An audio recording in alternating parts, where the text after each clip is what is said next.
Tá. Então, estamos aqui. Tu já viste quem está aqui dos teus pupilos? Alguns. Alguns. Eu não sei o nome de todos. O Lennon, Isso. Nilo, Beth, a Karen e a Ana. Isso. Isso.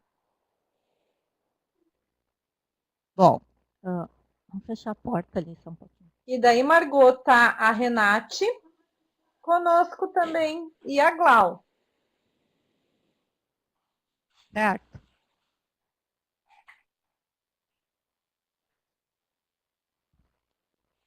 Bom, então, gente, eu estava falando aqui para o pessoal, a ideia não é fazer uma apresentação formal, né, e teórica, até porque isso vai, vai demorar bastante tempo, mas apresentar, então, a tese, né, o contexto, os resultados, e vocês podem ir interagindo comigo, tá?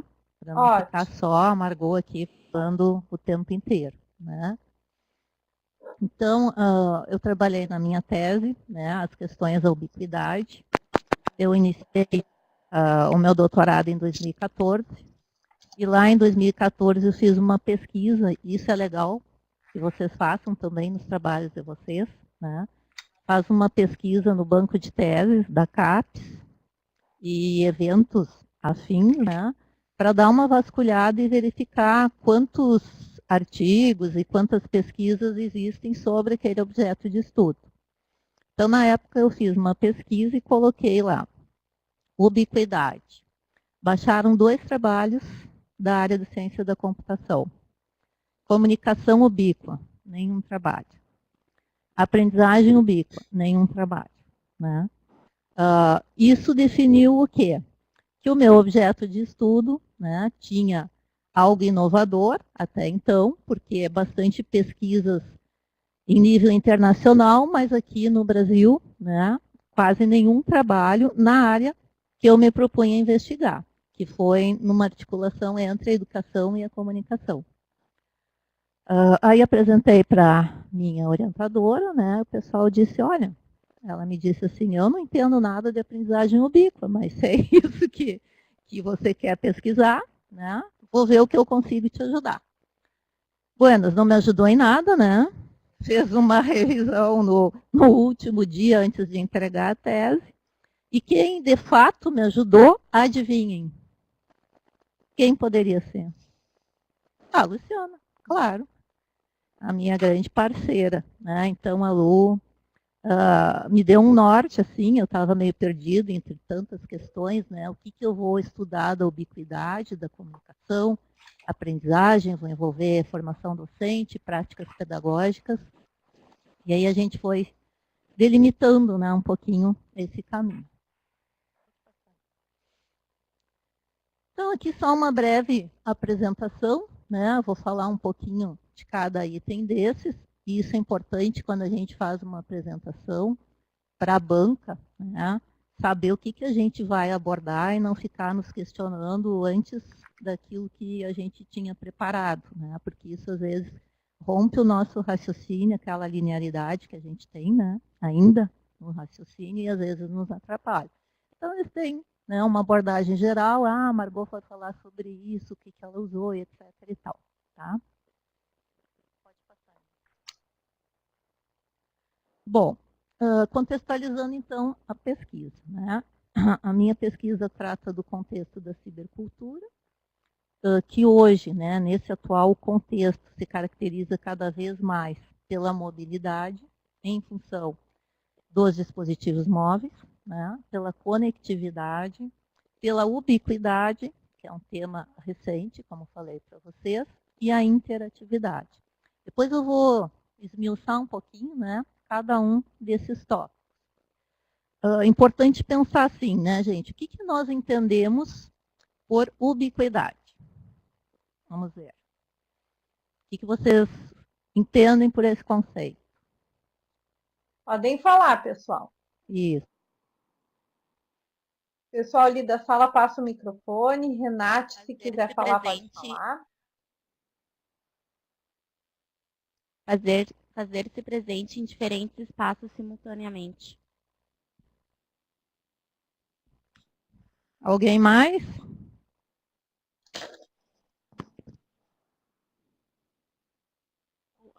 Eu estudei um pouco de ubiquidade na computação, já que o meu curso é de ciência da computação, e a gente Ana, aproxima o pouco da microfone. noção. Tá bom. A gente tinha um pouco da noção assim que a ubiquidade na computação seria um momento onde a gente teria diversas tecnologias se comunicando ao mesmo tempo, sem a gente ter uma noção uma interação do tipo, eu quero me conectar agora. A gente já estaria conectado em todo esse mundo, assim. E tudo conectando uma coisa com a outra. A ideia de tu, por exemplo, chegar na tua casa e tu já ter as coisas funcionando, porque eles perceberam que tu tá dentro de casa, tu já conecta na tua internet, tu já... Normalmente a gente já tem um pouco disso quando a gente tem o celular, já tem a conexão lá com o Wi-Fi de casa. Quando tu entra, tu não precisa, às vezes, pegar e clicar no Wi-Fi que tu quer entrar. Tu já está conectado quando tu entra naquela rede. E aí a gente tinha um pouco desse sonho de ubiquidade na computação nessa forma. Assim. Posso fazer uma pergunta, Ana? Ana Margot. Margot, vamos falar com a Margot. Sim, claro.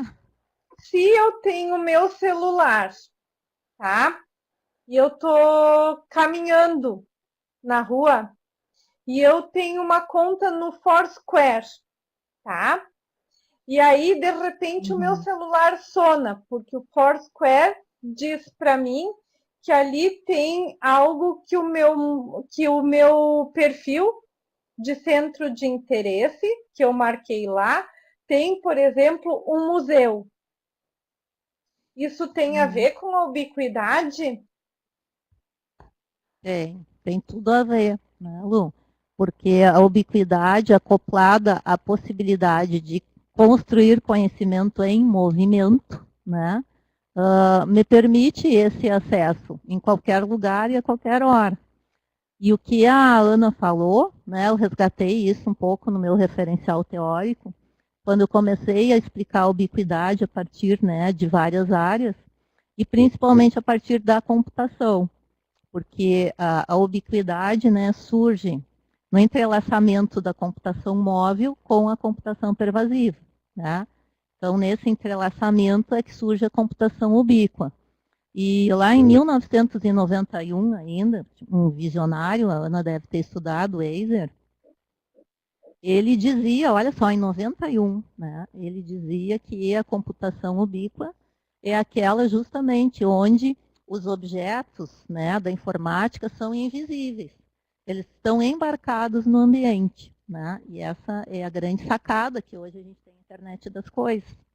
Ou seja, nós estamos diariamente ali convivendo com toda essa tecnologia, ela faz parte no nosso cotidiano, ela está acoplada já, né, ao nosso viver e conviver, como diz a Maturana, ao nosso viver e conviver na contemporaneidade.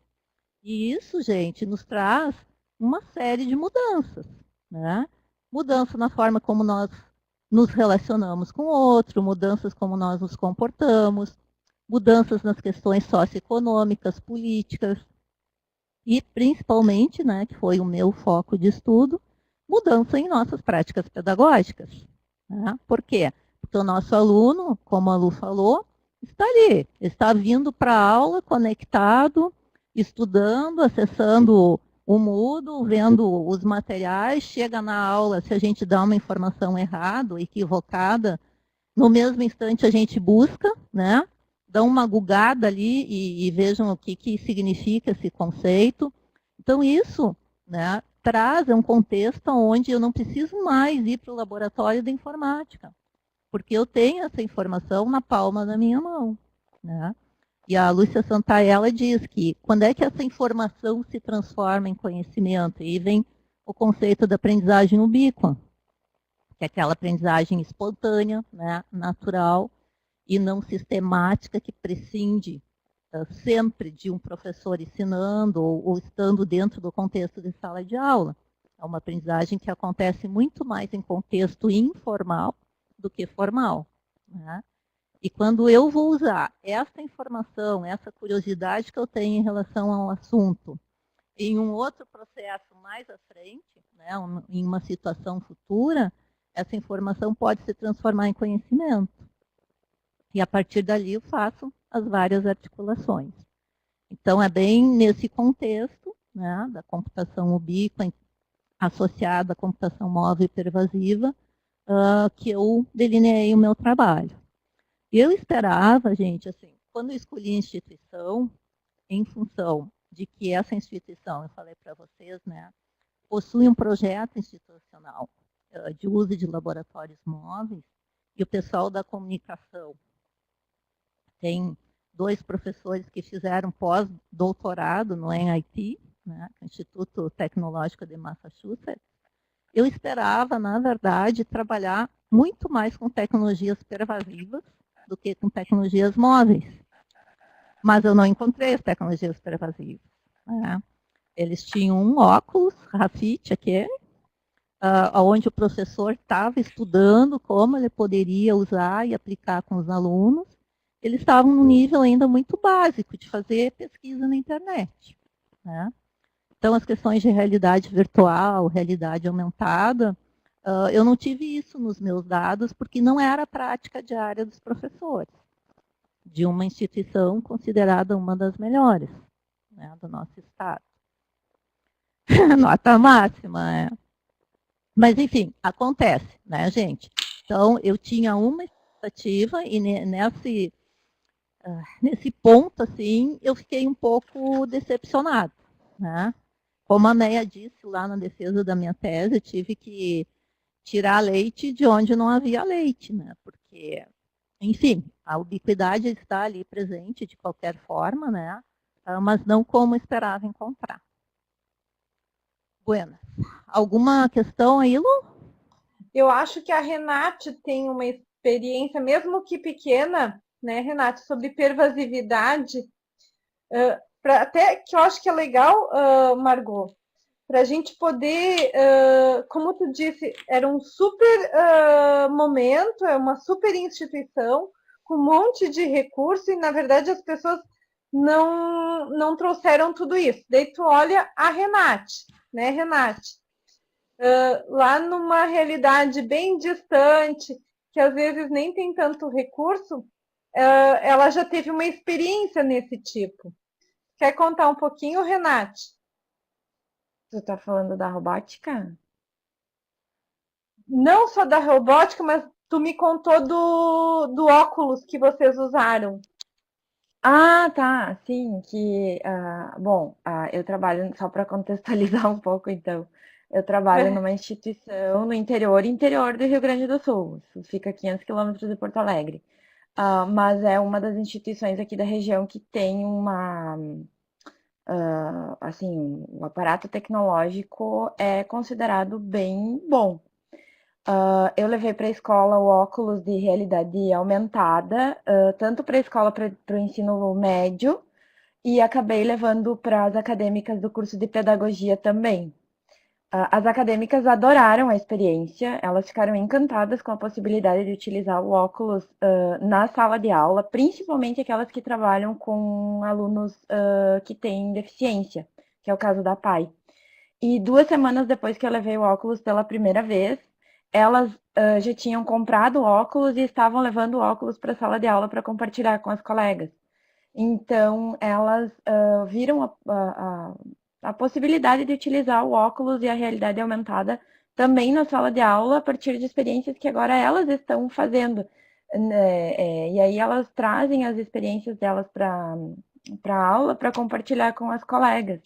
Então, isso foi algo bem legal, assim, e o que os alunos trazem quando a gente leva uma tecnologia desse tipo, que às vezes nem é a escola que está proporcionando, mas o professor comprou e vai levar para eles. Eles já, quando isso surge na internet, por exemplo, os professores estão começando a utilizar a realidade aumentada na escola.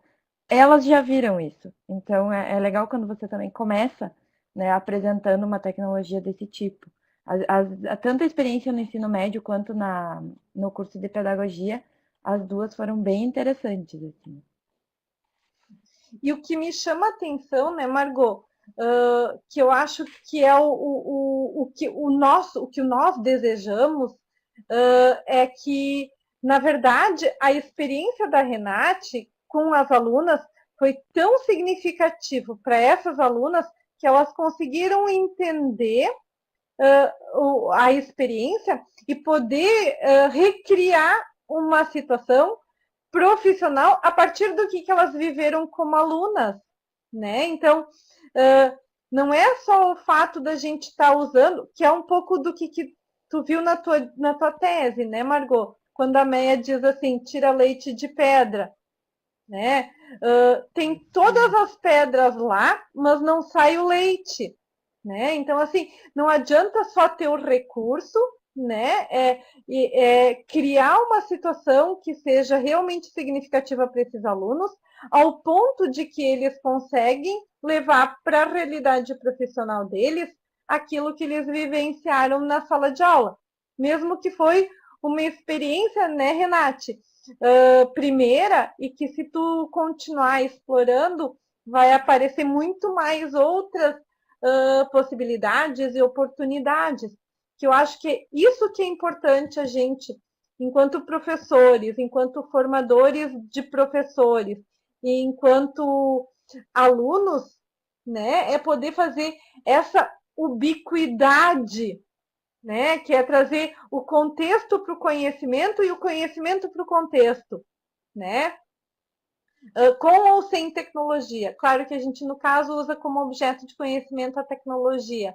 E que isso que é importante, né? Que é isso que a gente tem que ter como objetivo e querer vislumbrar e pensar também nos nossos projetos de pesquisa de como a gente pode chegar a esse ponto, né?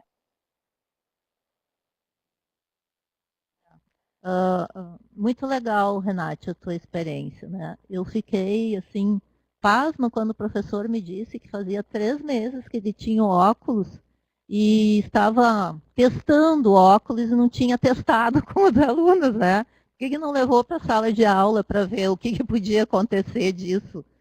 Mas, enfim, então ali vem as questões, né, as concepções que o professor tem a respeito do que é ensino, aprendizagem, e como ele ressignifica a sua prática pedagógica em função dessas tecnologias, né? Então, o contexto é bem por aí, né? Tem as questões que eu sei que vocês estudam com a Lu, que é a questão do hibridismo, né? Do imbricamento do espaço físico, geográfico, com os espaços digitais virtuais, né? E eu aprendi com a Lu que o hibridismo é muito mais que a coexistência, e fui buscar lá em Latour, que é um cara que eu acho muito complexo para estudar, mas ele traz esse conceito, né? E híbrido ocorre quando 2 unidades se misturam e se fundem de uma maneira tal que eu não posso explicar uma sem a outra. Então, é muito mais, de fato, do que a coexistência. É uma mistura disso, né? E aquilo que a gente falava da computação ubíqua. Daqui a pouco eu não sei mais se eu, de fato, estou aqui, nesse contexto físico, geográfico, né? Ou se eu estou embarcado em algum ambiente. E claro que a tecnologia hoje ainda ela é muito cara, né? Mas a gente sabe que nos Estados Unidos, muitas escolas, das mais ricas, claro, tem todo esse aparato, né? Eles têm hologramas, que é o que está aparecendo agora no Brasil, que tu fica girando a tela ali no meio e fica imerso aquilo sem precisar usar o óculos, né, de realidade virtual. Então, eu fico pensando como isso tudo vai revolucionar os processos de ensino e aprendizagem, né? Então, mesmo que os professores não tenham tido, né, essa experiência com as tecnologias pervasivas e mais com as tecnologias de fato, com Facebook, com WhatsApp e aplicativos, né? Foi um aspecto que achei muito legal nessa minha conversa com o pessoal da comunicação, né, numa turma de jornalismo digital, onde os alunos desenvolvem aplicativos contextualizados, inseridos com os problemas do cotidiano. Então, pode seguir ali, Bruno. Isso vai aparecer depois, né, mais adiante, mas já trazendo para vocês, que foi o que eu achei assim de mais interessante quando a gente se propõe então a pensar que toda essa tecnologia, essa ubiquidade, né, ela traz novas relações de ensino, de aprendizagem, mas também em relação ao contato que nós temos, a sinergia com o espaço urbano, né, com a própria cidade. Até a MEA trabalha assim, a interface, né, cyberespaço e cidade. E ela faz essa articulação muito legal e eu percebi que isso é possível de fazer, né? Então o professor traz relatos da experiência dele com os alunos, onde os grupos de alunos precisam desenvolver esses aplicativos e ele deixa que os alunos escolham o que eles querem desenvolver e ali surgem as questões do cotidiano, né? Então eu lembro que um aplicativo que o pessoal desenvolveu foi um aplicativo das linhas do Transurb, né? Com os horários mais complicados, digamos assim, qual é o horário que você deve evitar de pegar o trem, quais são os cuidados que você tem que fazer, né, em relação à violência. Um outro aplicativo foi em relação ao catamarã, né, os horários e o que você vê do outro lado do Guaíba, as opções, então, de restaurantes, de lazer em Guaíba. Coisas assim, né, que vêm facilitar a nossa vida. Porque se nós pensarmos hoje, né, o que são os aplicativos? São funcionalidades que nós temos que nos facilitam uma série de serviços, né? Eu baixo o aplicativo do meu banco, que é o Itaú, ali no meu celular, e pelo código QR Code eu pago minhas contas. Ótimo, facilita a nossa vida, né? Então, e eles desenvolvem numa linguagem muito fácil, né? Que gera blocos, não é uma linguagem de programação avançada, e o pessoal tem feito trabalhos muito interessantes, né? Então, isso foi uma das questões que me chamou a atenção. Como será que na pedagogia a gente pode trabalhar um pouco com essa ideia de construção a partir, não de uma linguagem de programação, HTML5, mas a partir de coisas mais básicas. Antigamente a gente usava o Scratch, né, Lu? A linguagem Logo. E hoje a gente tem que estar inserido nesse meio ali, né? Porque a tecnologia nos permite isso. Então, no Facebook eu posso criar uma página hoje. Quando eu dava aula para os meus alunos lá em 99, para fazer um site, eu usava um editor de sites. E era o Dreamweaver, da Adobe. E os alunos penavam, gente. Muito difícil. Né? Por quê? Porque exigia programação. Hoje é muito tranquilo. Né? Eu uso um blog. Enfim, tem inúmeras, né, tecnologias para isso. Né? E isso vem muito da evolução das tecnologias, da Web 2.0, da Web 3D. Acho que vocês já trabalharam com alunos Second Life. Então, essa evolução toda, né, também traz mudanças.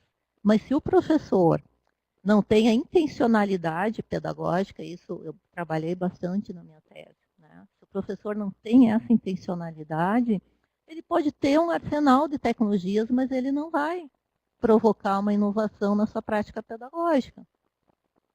É o que a gente tem hoje aqui no Unilassalle, em várias outras instituições, né?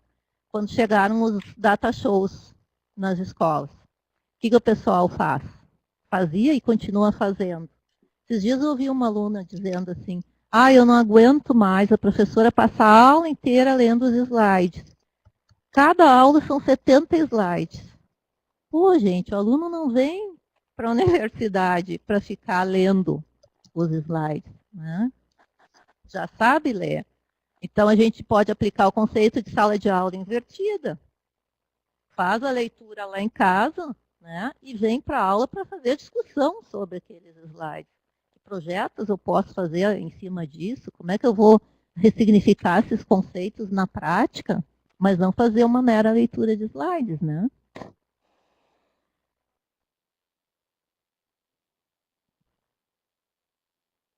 Só contando um caso, essa semana passada eu tive uma amiga que estava super chateada, ela estuda na URGS, de biblioteconomia. E aí ela teve uma aula que ela chegou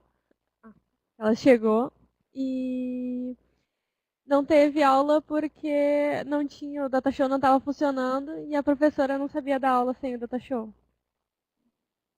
E aí, na URGS. E aí, tipo, ela ficou apavorada, assim, porque é uma cadeira difícil. Não me lembro exatamente qual cadeira que era, mas era uma cadeira difícil, todo mundo ali com as calças na mão, porque não. A professora não tem didática, assim, pra. Ela fica a aula inteira praticamente lendo os slides. E aí não pega, assim, o aluno que não é aquele que só decora, não vai pegar os assuntos, né?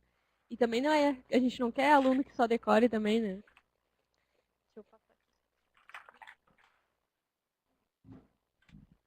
Só para contribuir, algo que eu percebo que não é só nós, acadêmicos, que ficamos brigando com os professores pelo mau uso da tecnologia, a parte ali de PowerPoint com vários textos.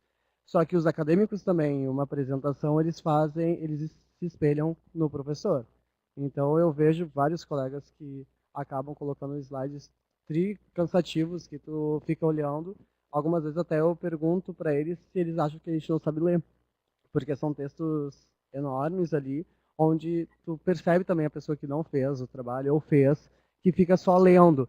Mas assim, eu fiz uma apresentação que eu coloquei só tópicos ali, que nem a professora Margot colocou. Se tu sabe o tópico vai te guiar para fazer a tua fala. Não precisa ficar lendo o texto, só ser uma citação. Uma citação, ok, tu está copiando ali, porque tu quer, não vai lembrar exatamente uma citação. Mas ficar colocando texto enorme ali, eu acho que é só para ocupar espaço e achar que quantidade de slide é grandeza no trabalho.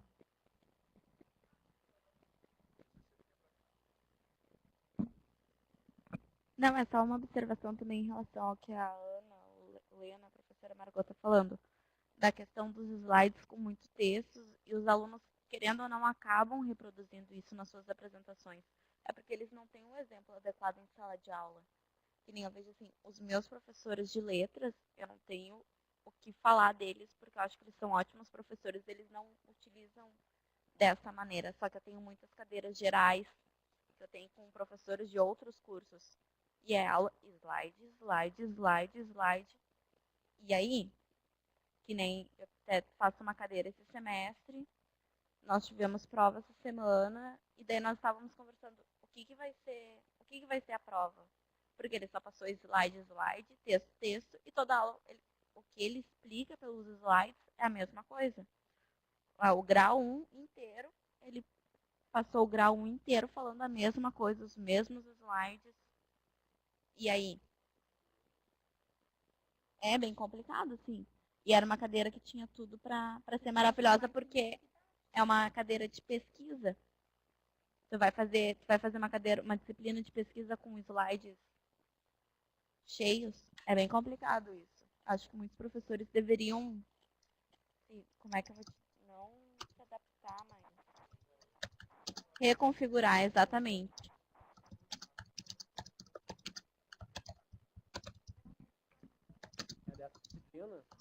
Não, porque nós temos até uma disciplina que a professora Cláudia Costa saiu, então vários outros professores substituíram ela.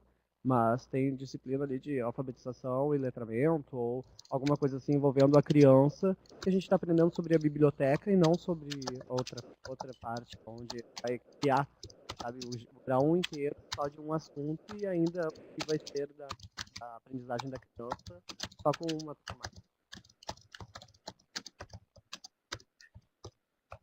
Eu não sei se a gente está se alongando muito, mas a gente está. Tem que cortar, porque daí nós estamos entrando num item que eu até não sei se está dentro do teu escopo, que é a questão do educador em si, né? Desses problemas, né?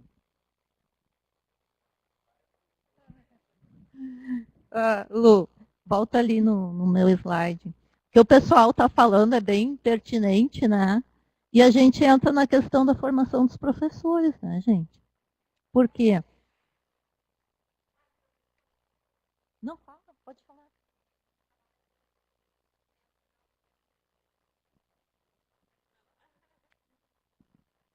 Prometo ser a última coisa que eu falo referente a isso. que nem nós trabalhamos tanto com isso, tanto com a questão da tecnologia, como utilizar, e porque os alunos os professores da universidade não estão atualizados sobre isso. Acho que tem toda uma questão a ser estudada, mas enfim. Não é só aqui, é assim na Unicinos, é assim na PUC, né, gente? Mas essas questões são bem pertinentes, porque a gente está trabalhando aqui com a formação, né? Então, a formação docente, ela está imbricada nesse contexto aqui. E o que eu percebi, gente? Às vezes, a gente tem um certo preconceito com aquele professor, né? Que já está beirando seus 60, 70 anos e a sua aposentadoria.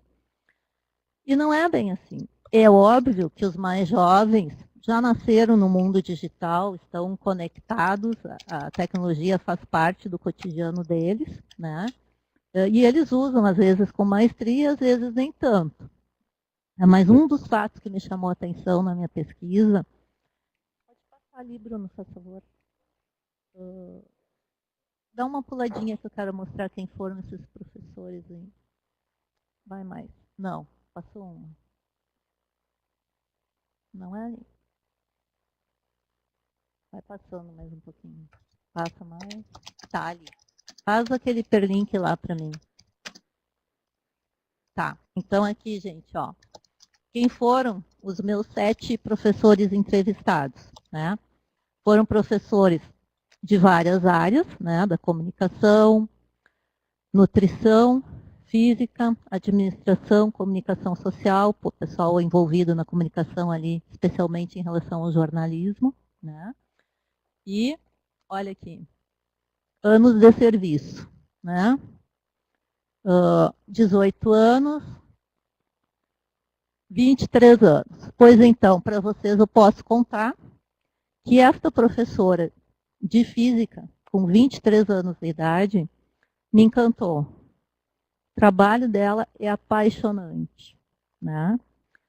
Uma questão em comum com todos os professores, que quando a instituição abarcou, né, esse projeto institucional para uso dos laboratórios móveis, eles fizeram, e eu vou falar para vocês, né, como funcionou esse grupo. Um grupo de estudo para que os professores pudessem, né, se familiarizar com os iPads e depois trabalhar em sala de aula com os alunos. Pois a maioria dos professores, com exceção dos mais jovens que já tinham iPad, compraram o iPad. Isso aconteceu lá no final de dezembro. Em janeiro, nas férias, eles compraram os iPads, ficaram fuçando, né, para ver como é que é o funcionamento, que possibilidades eles teriam, né, possibilidades pedagógicas. E em março, quando eles retornaram para a instituição, eles começaram a usar e a constituir esse grupo de estudo, né? Então, essa professora com 23 anos era uma que tem um trabalho maravilhoso. Aquela menina lá de 1 ano de casa usa para fazer pesquisa em sala de aula, né? Então não conseguiu extrapolar aquele conceito de sala de aula. Por quê? Porque a ubiquidade inverte a estrutura que a gente tem de sala de aula, né? Dos alunos ali dentro sentados, ora interagem, ora não participam. Mas essa estrutura é completamente invertida. Existem outras organizações de sala de aula, né? E fazer uma própria reconfiguração desse conceito aí. Então, não é sempre os mais jovens que sabem utilizar, né, com objetivo pedagógico, assim como os nossos alunos. Eles usam WhatsApp, eles usam Facebook, mas quando você pergunta, já aplicou em sala de aula com os teus alunos? Ah, não, professora, nem sei como é que eu vou usar. Né? Então, é um uso sem aquela conotação pedagógica. E isso passa pela formação. Né? Pode... Volta lá para mim que eu quero. Tá. Só aqui em relação, então, à problematização e as questões, né, que eu levantei ali. Como a comunicação e a aprendizagem ubíqua, então, podem contribuir para a ressignificação das práticas pedagógicas na educação superior. Então, é bem isso que vocês trazem, né? Como o professor hoje, ele está formado, ele se qualifica para usar essas tecnologias. Então, uma das questões articuladas à problematização é justamente como ocorreu a formação dos professores nesse contexto, né? E quais são as potencialidades e os desafios que a comunicação e a aprendizagem ubíqua apresentam para nós hoje, né, em relação à emergência de ambiências formativas. Então, aqui tem alguns objetivos que foram tratados ali no decorrer da pesquisa, né? E uma das questões, né, gente, quando a gente se propõe a trabalhar com as práticas pedagógicas, não pode fugir da formação docente, né? Por quê? Porque uma coisa está articulada à outra. Então, eu vi que os dados ali nos apresentam que os professores que não tiveram o uso das tecnologias lá na sua formação inicial, não é este o fator que inviabiliza o uso em sala de aula, né? Por quê? Porque eles fizeram vários cursos de qualificação, de formação docente, formação continuada, né? Enfim, existem outras possibilidades. Pode passar ali, que eu vou dar uma corridinha. Então, a fundamentação teórica, só para contextualizar, né? Trabalhei com as questões da biologia do conhecer e a biologia do amor, do Maturano e Varela, os teóricos contemporâneos que estudam cibercultura, que vocês devem estudar com a Lu, né? O Marco Silva, Edmeia Santos, André Lemos, a Bax, não sei se vocês conhecem, a Lúcia Santaella, e uma das questões que eu gostei muito, assim, que me motivaram nesse trabalho, foi buscar autores que eu não conhecia até então, né? Eu me desafiei a buscar autores que eu não conhecia, que eu nem tinha ouvido falar de abordagem multireferencial, que é uma abordagem que foi construída pelo Jacques Sardou, francês, lá em 1970, né? E que tem muita relação hoje com as questões da cibercultura, né? Da formação de professores no contexto da cibercultura. Por quê? O que é a abordagem multireferencial? É uma abordagem, né, que possui vários referenciais e que permite uma pluralidade do olhar. Então, por que eu trouxe o pessoal da comunicação, da física, da nutrição? Para ter vários olhares, né? E esses vários olhares se articulam numa proposta multireferencial. Então, as tecnologias, elas estão embrincadas lá na computação, na comunicação, né? Na informática, na educação, vem interacionismo, o Marco Silva diz que vem lá da sociologia, né? Nas artes. Então, isso é uma multireferencialidade, um olhar que traz várias referências, né? Então, trabalhei um pouquinho essas questões, abordei a questão do paradigma sistêmico, complexo e multireferencial.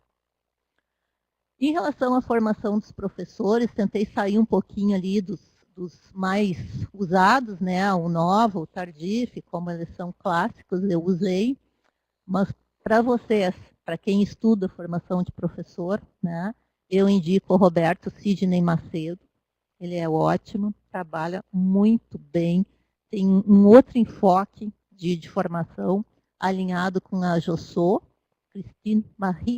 Marie-Christine Jossot, trabalha com as experiências de vida, né? A formação como experiência de vida no cotidiano. Então, ela traz um olhar do cuidado, da questão da saúde, da psicologia, como essas dimensões estão imbricadas ali nessa questão, né? A abordagem metodológica, né, que vocês sabem que tem que aparecer sempre, né? Essa é uma questão crucial nas pesquisas e as bancas muitas vezes questionam, porque a criatura diz que fez lá um estudo de caso com uma análise de conteúdo da Bardan e nunca nem leu a Bardan, né?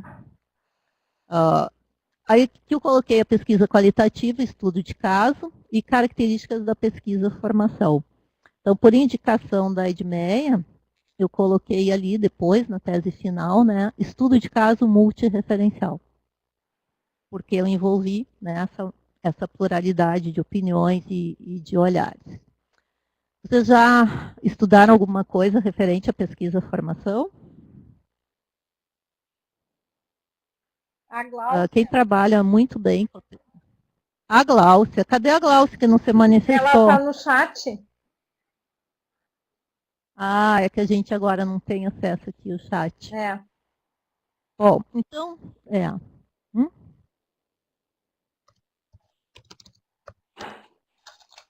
depois, deixa eu só avançar mais um pouquinho aqui. Características da pesquisa-formação, né? A Edmeia Santos trabalha com essa questão. Na verdade, gente, quem começou todo esse processo, né? A pesquisa-formação vem do conceito da pesquisa-ação, da Barbier, que é aquele trabalho onde eu faço, de fato, uma intervenção, né, no grupo no qual eu estou trabalhando. Então, o que a Lu faz nas pesquisas, nas disciplinas, é uma pesquisação. Uma pesquisação ou uma pesquisa-formação, né, que tem essas características. E a Edmeia Santos tem um livrinho, um livro laranja, se vocês querem, eu empresto, que uma colega minha trouxe de Portugal e a gente fez inúmeras cópias de xerox e emprestei para a Gláucia, né? Que é muito legal. Por quê? Porque ela contextualiza essas questões, né? Então, a pesquisa-formação, na minha pesquisa, ela não aconteceu porque eu não tive a possibilidade de estar em sala de aula com os alunos para observar como os professores trabalhavam com essas tecnologias, né? Mas eu encontrei características da pesquisa-formação no grupo de estudos dos quais esses professores participaram quando eles receberam os iPads, né? Por quê? Porque eles formaram um grupo de estudo de diferentes áreas do conhecimento e eles não tinham um cursinho para usar o iPad, não. Eles, o grupo, descobriu em conjunto as possibilidades, né, que os tablets podiam, enfim, oferecer. E como tinha o pessoal da comunicação, do jornalismo mais avançado, eles mesmos fizeram um cronograma onde um deles fez uma oficina com Facebook, outro fez uma oficina com WhatsApp, né? Então, emergiu do próprio grupo. E é bem isso a pesquisa-formação, é quando emerge do grupo e eu faço uma intervenção. Então, eles saíam daquele grupo de estudo, se reuniam de 15 em 15 dias, iam para a sala de aula, aplicavam, bom, então nós vamos usar o Facebook. E retornavam para o grupo dando um feedback daquela aplicação. Isso é muito legal, né? Por isso, lá, mais para o final, eu coloco, né, o quanto é importante ter um percurso de formação docente. E não um curso, mas um percurso. Um percurso onde o grupo se constitui, né, a partir dos seus próprios interesses, das suas próprias necessidades, e que tem esse tempo de fazer ação, reflexão, ação. E isso o grupo que eu investiguei fez e muito bem feito, né? Então, eles construíram toda uma proposta pedagógica de uso dos tablets no próprio grupo. Não foi nada que a pró-reitoria, a extensão, o diretor, sei lá o quê, o coordenador do curso, não. Eles construíram, né, a própria proposta. E esse movimento foi bem interessante. Então, isso aí eu já coloquei para vocês, né, pessoal? Vocês já sabem qual é a instituição, né? Eu utilizei como, ao invés de instrumentos de pesquisa, que é o mais comum.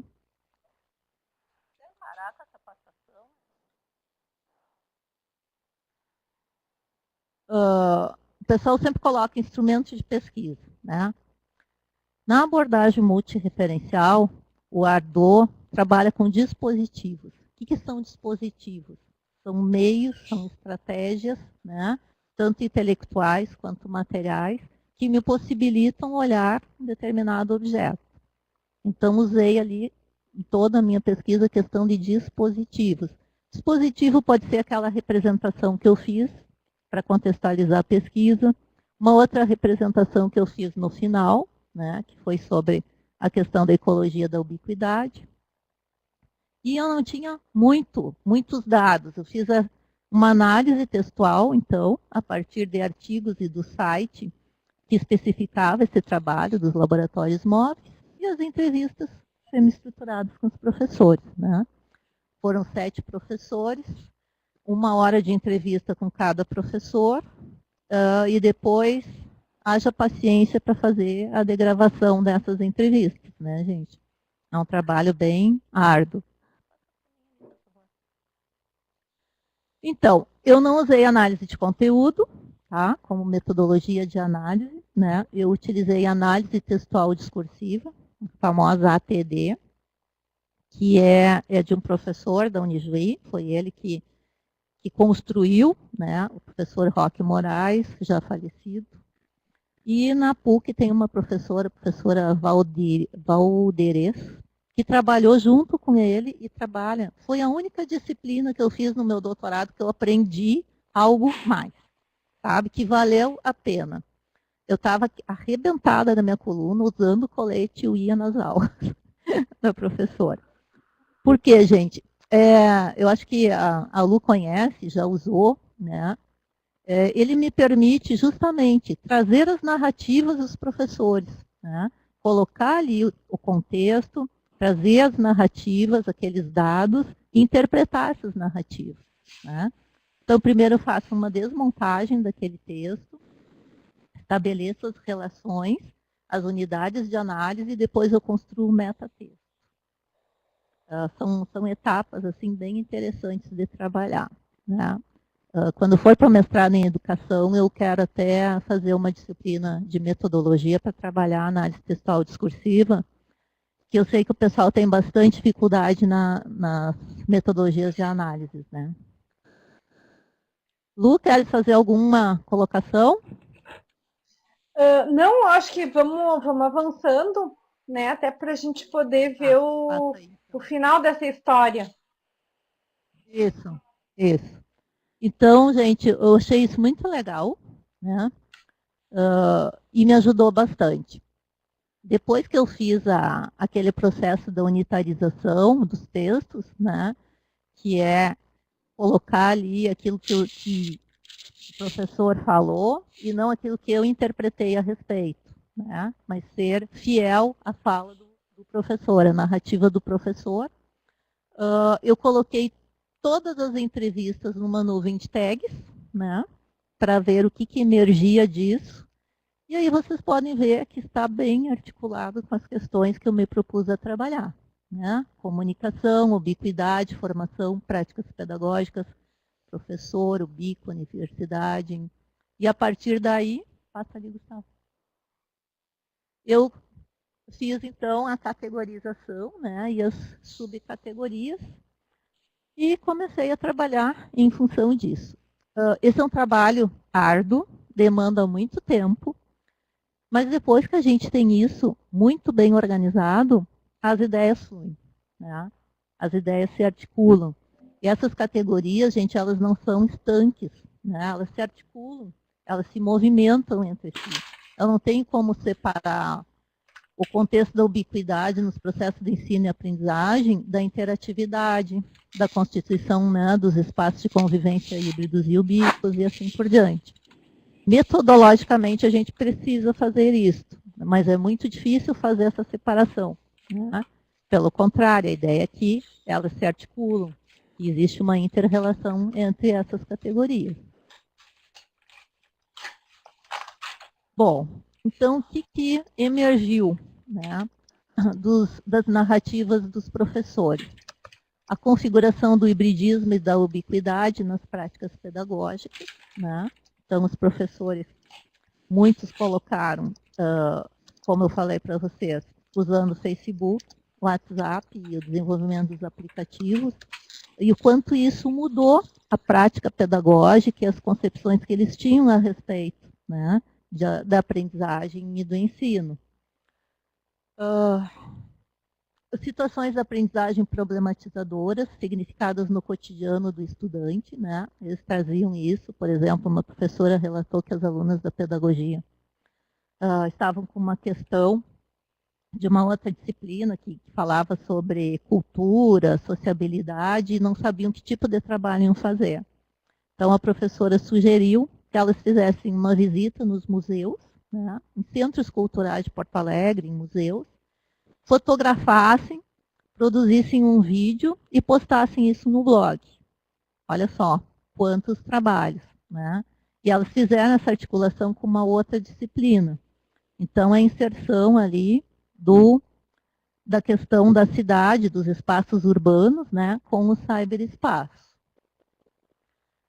Apareceu muito, né, as questões da interatividade, a interatividade aqui associada com as relações humanas, os vínculos afetivos. Né? 7 professores foram unânimes em relatar que se aproximaram muito mais dos alunos, muito em função do uso do Facebook, que é um software social. Né?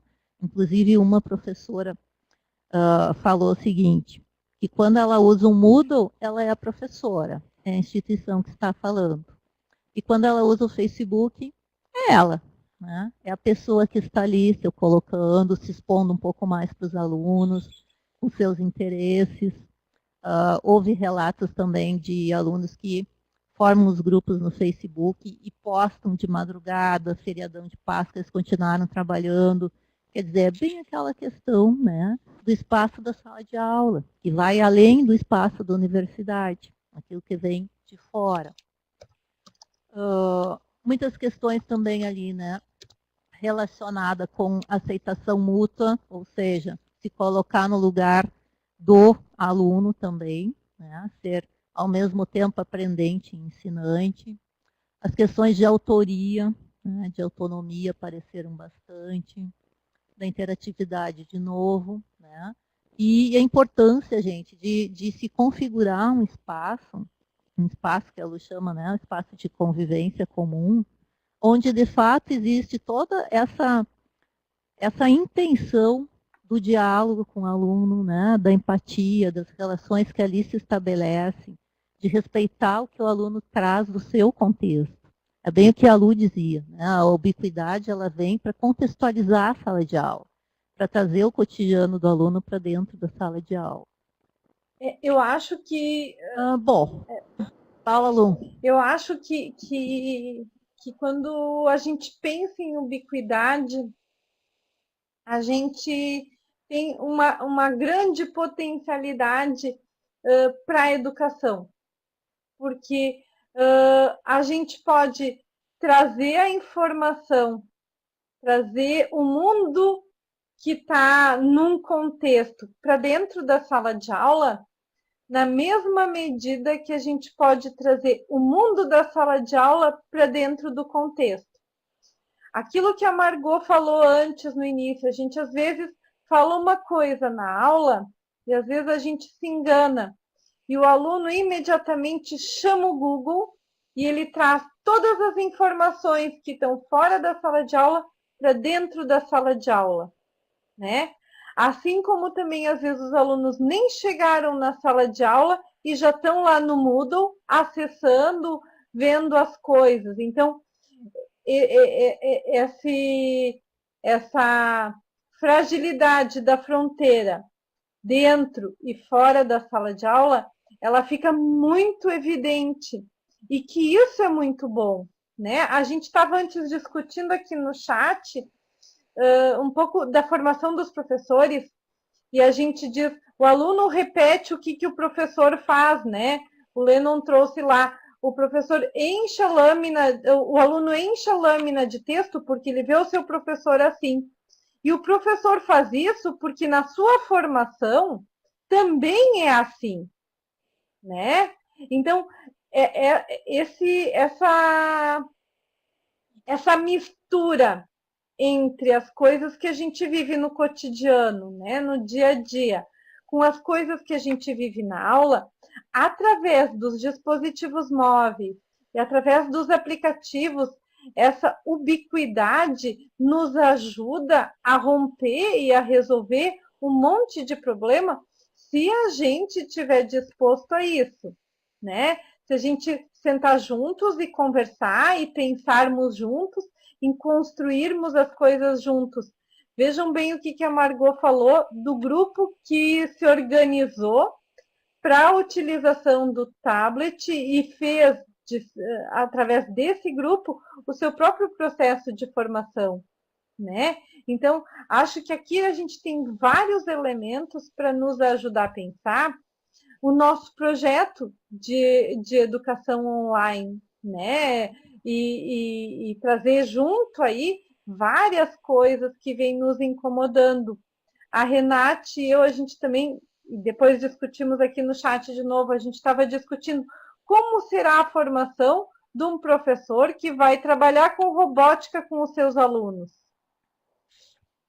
Será que eu pego as pecinhas e mostro para ele como juntar essas pecinhas para usar na robótica?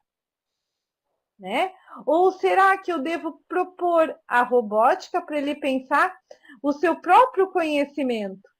E compreendendo como ele aprende o seu conhecimento com a robótica, ele pode ser criativo para construir uma prática pedagógica sobre o conhecimento que o aluno deve aprender com a própria robótica, né? E trazer esse contexto para que a gente possa ter esse significado e não ficar com aprendizagens artificiais, né? E que são descoladas do contexto, né? Eu acho que a ubiquidade, como a Margot também vinha trazendo, né? Ela é uma potencializadora dessa contextualização, que pode nos ajudar. O que vocês acham?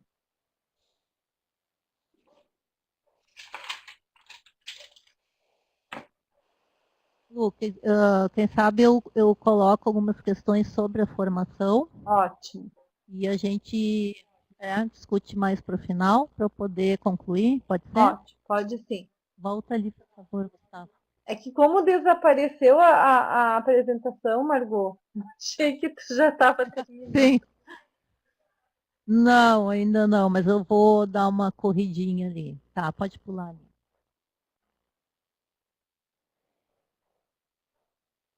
Falei para você. Importante, né, gente, aqui também trabalhar com algumas questões de currículo, né? O que a gente entende por currículo hoje? Aqui também eu trouxe o Roberto Sidney Macedo, que fala que a gente tem que desmistificar a ideia de que currículo é algo que vem pronto, né, de cima para baixo.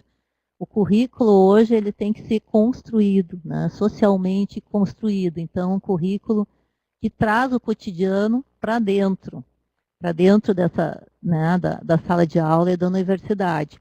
Hoje a gente tem toda aquela discussão do ensino médio, se é positivo, se não é positivo, né? Então, tem muitos pontos a serem discutidos e não vai ser agora que a gente vai fazer isso. Mas uma das questões que eu acho bem importante é quando o aluno pode fazer e montar o seu próprio currículo, né? Diante dos interesses que ele tem. Bom, se ele está preparado, tem idade para fazer isso, é uma outra discussão, né?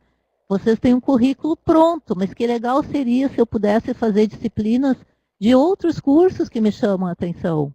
Eu faria lá da computação várias disciplinas, faria na comunicação.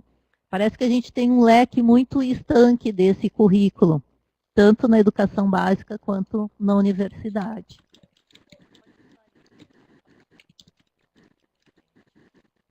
Pode pular ali. Pula. Pula. Eu vou passar para vocês esses slides depois, tá, gente? Pode pular.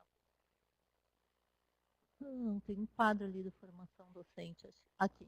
Tá. Então, gente, assim, depois de tudo que pesquisei, estudei, né, e foi ressignificado, então eu organizei alguns indicadores para a organização da formação docente continuada. Então, trazendo aquela questão, né, que essa formação continuada seja algo que possa partir ali do contexto do professor, dos seus interesses, das suas necessidades, né? A importância de se organizar grupos de estudo com essa multiplicidade de olhares que trazem a sua experiência para dentro do grupo, né? E a partir daí fazem uma reflexão, têm um feedback dos seus alunos e fazem novas proposições. Proporcionar a integração de diferentes grupos de estudos da própria instituição em encontros formativos mais amplos, né? Que é para a gente não ficar só no curso da pedagogia, no curso de letras, mas fazer um processo mais, de fato, multireferencial. Promover a ampliação das experiências cotidianas vivenciadas nos grupos de estudo para o contexto da sala de aula, possibilitando justamente, né, a construção desses atos de currículo de uma outra forma.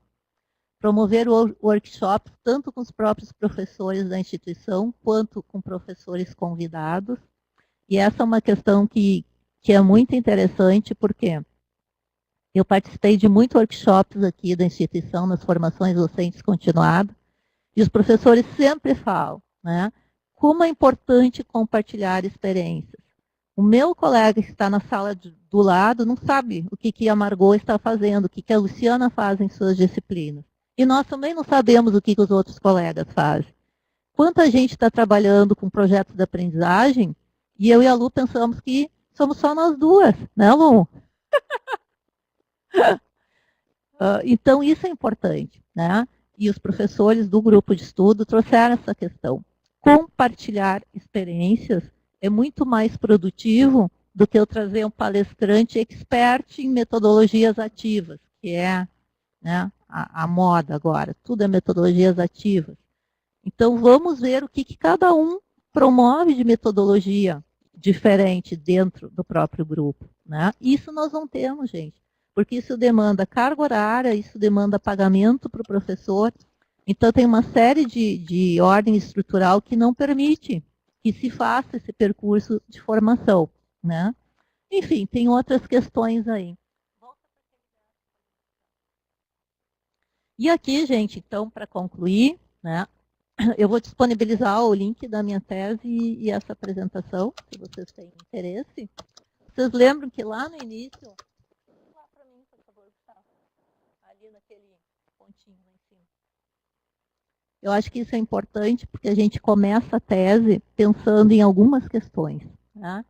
Então, quando eu pensei a tese e contextualizei a pesquisa com essas, né, com esse norte, com esses indicadores, né, de onde eu ia trabalhar, no decorrer da tese, volta lá, por favor, Gustavo. Eu fui ampliando essa noção, né? E senti a necessidade aqui de construir uma representação dos movimentos de idas e vindas, né, de um movimento recursivo e retroativo a partir das minhas considerações.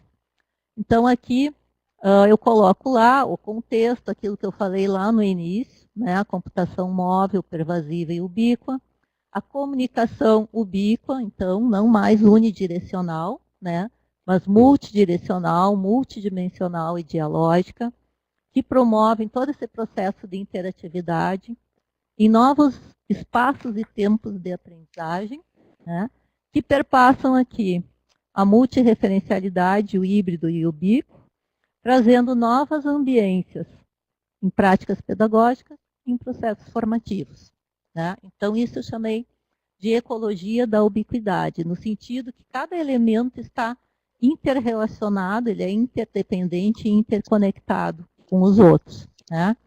Ou seja, no frigir dos ovos é uma análise sistêmica. Eu tenho que analisar todos esses componentes aqui em um todo integrado e não separadamente. Eu não posso pensar em práticas pedagógicas sem pensar em formação docente e em concepções epistemológicas. Eu não posso pensar na comunicação ubíqua sem trazer as questões da comunicação de massa, do fluxo unidirecional, né, e assim por diante. Então, só umas pinceladas, né, gente, para deixar aberta ali a discussão. Pretendo ampliar essa questão, né, no meu próximo projeto de pesquisa e me desafio, sim, a fazer um estudo com os nossos professores universitários, né, e tentar, pelo menos, instigá-los, né, a trabalhar com as tecnologias de uma forma diferente. Agora, Lu, contigo. Certo. Margot, acho que tu fica nos devendo uma reunião só sobre a ecologia da ubiquidade. Sim, claro, com certeza. Porque na verdade, esse teu final aí, né? Quando tu diz que tudo isso está imbricado, é disso que é uma ecologia da ubiquidade, né? E eu acho que ia ser super bacana a gente explorar mais isso. E eu acho que isso também ia ser legal, Margot. Eu vou te dar o conselho que a minha orientadora me deu quando eu ingressei no mestrado e doutorado.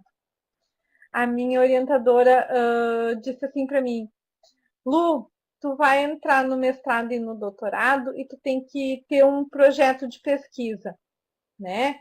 Então, sabe aquele assunto que ficou, que é super importante da tua tese e que ficou ali na conclusão, pega ele e trabalha ele no teu próximo projeto.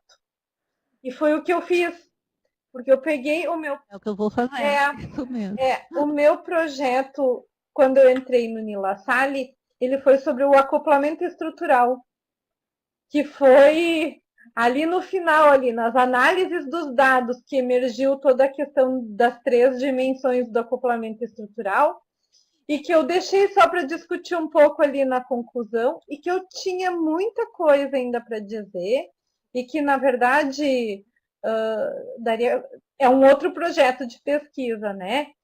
E eu sugiro que isso ia ser legal, e eu acho que até ia ser legal também a gente organizar para pensar essa ecologia da ubiquidade no curso online. Sim, isso mesmo. Né? Muito bem. É que essa ecologia da ubiquidade foi o pulo do gato, né, gente?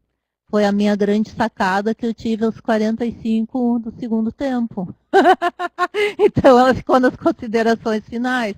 Ela merecia um capítulo, mas a Margot não se ligou, a Itzi não teve tempo. É que, na verdade, né, Margot, não tem como se ligar se tu não pesquisa.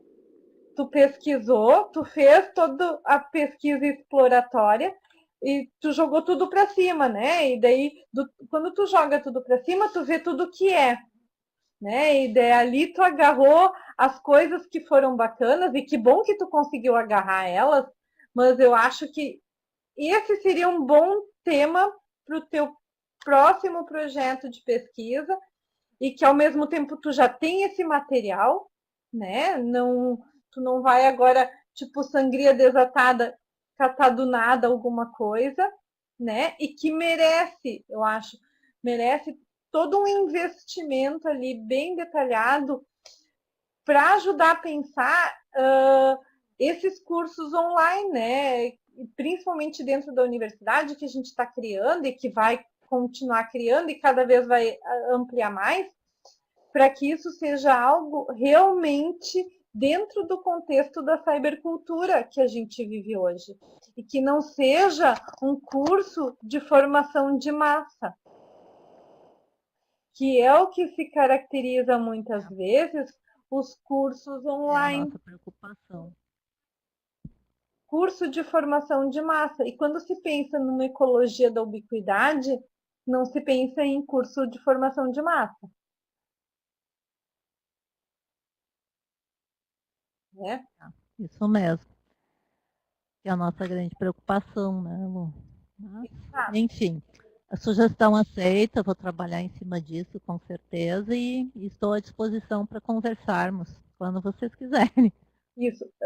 Margot, acho que a gente vai ter que organizar um próximo momento justo para isso, né? Para falar sobre essa ecologia da ubiquidade, que vai nos ajudar a perceber tudo isso de uma forma também muito mais clara para o nosso projeto, né? E te agradecemos imensamente. Nós vamos ter que encerrar por aqui, até porque o pessoal tem aula. E a gente podia ter ficado mais uma meia hora, né, Margot? Sim, podíamos, com certeza. Podíamos ficar mais uma meia hora, bem tranquilo. Mas o pessoal tem aula, né? Isso.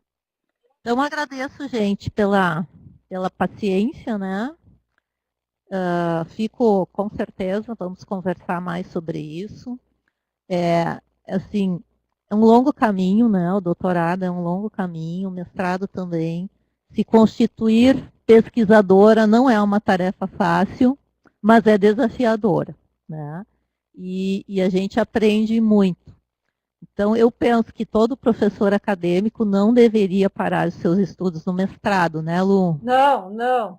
Né, Glau? Ah, a Glau botou não. Então, tá bom. Então, estamos aí abertos às próximas reuniões, né, os nossos encontros. Isso. O próximo Vocês estão encontro organizando? é a Beth, né, Beth?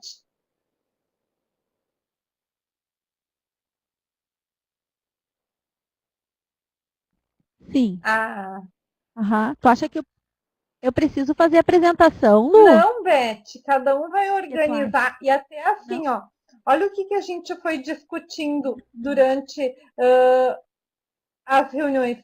Cada reunião é uma reunião diferente, né? E eu acho que isso que é bacana, a gente se experimentar com coisas diferentes. No grau 2 do semestre passado, né, Douglas? A gente liberou, a gente deu o assunto e os alunos podiam criar o que queriam com a tecnologia que queriam. Aí teve um grupo que fez um vídeo entrevistando os alunos que estavam no pátio ali no recreio do Nila Salle. E ficou super bacana, a gente ficou super surpresos com tudo isso. Então, a ideia, Beth, não é preparar uma apresentação, é criar coisas diferentes para essa reunião, né? Pode ser uma reunião só de perguntas, ou pode ser uma reunião, sei lá, tá? Não precisa preparar nada. Sei lá, pensa. Me surpreenda. Ui, ui, ui. Putz, tá bom. Vamos pensar, então. O pessoal já foi porque eles têm prova, tá? Isso mesmo. E aqui o pessoal também. Então tá. A Renate também já teve que sair porque tem aula. Tá? Eu tenho aula também. Então tá. Obrigada, Beijinho. pessoal. Vocês, Vamos tá? nos falando, tá? E aí a gente. Margot, tu tem 5 minutos? Sim, vou ficar aqui contigo, com certeza. Tá. Para a gravação.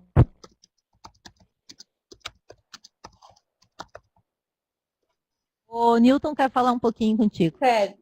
Fala aí, Nil.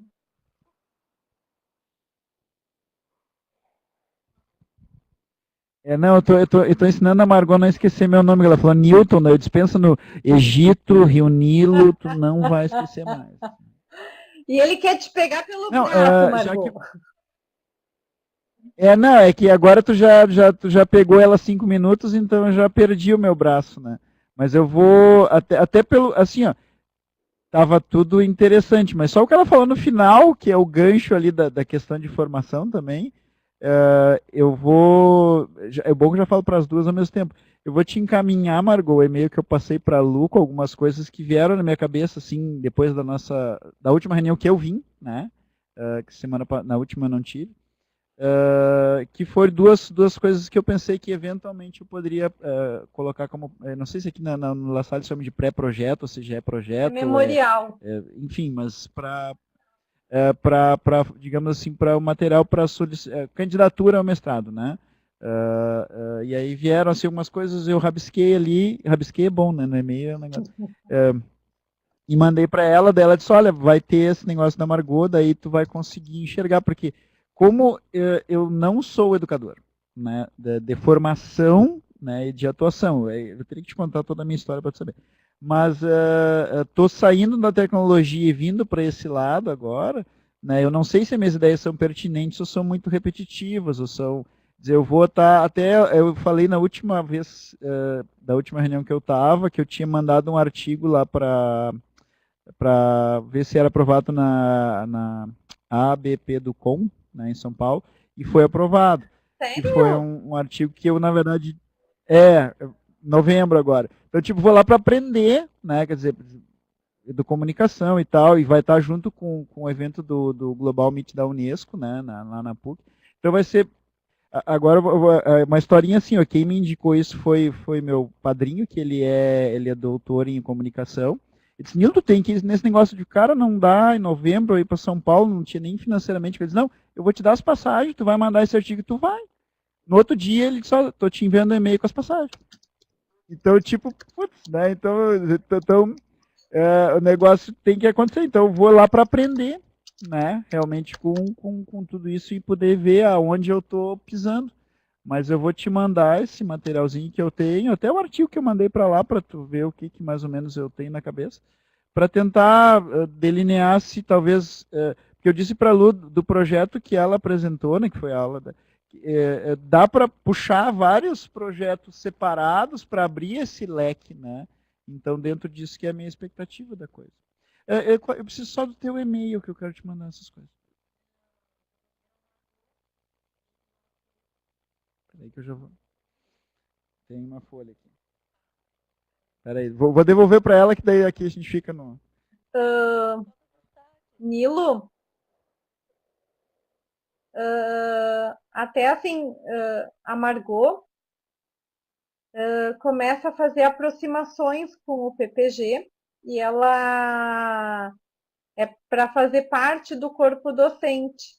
Então, de repente, a gente até pode pensar numa orientação e coorientação, né, Margot? Sim, eu estava pensando justamente nisso. Podemos pensar, com certeza. Um pouco do que a Fabrícia eu faço com o irmão Clédios, né? Eu acho que ia ser bem interessante. Acho que também teria bastante a contribuir. Sim, com certeza. Podemos conversar. Passei meu e-mail para o Nilo. E estou dizendo para ele que eu estou aqui todas as tardes. E a hora que quiser passar lá na EAD para conversar comigo, tranquilo.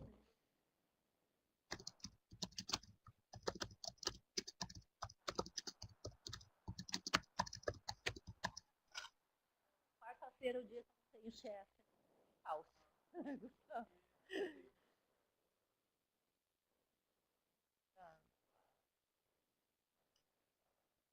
Tá, então tu me dá 15 dias porque eu tô com os polos por aqui. Depois a gente...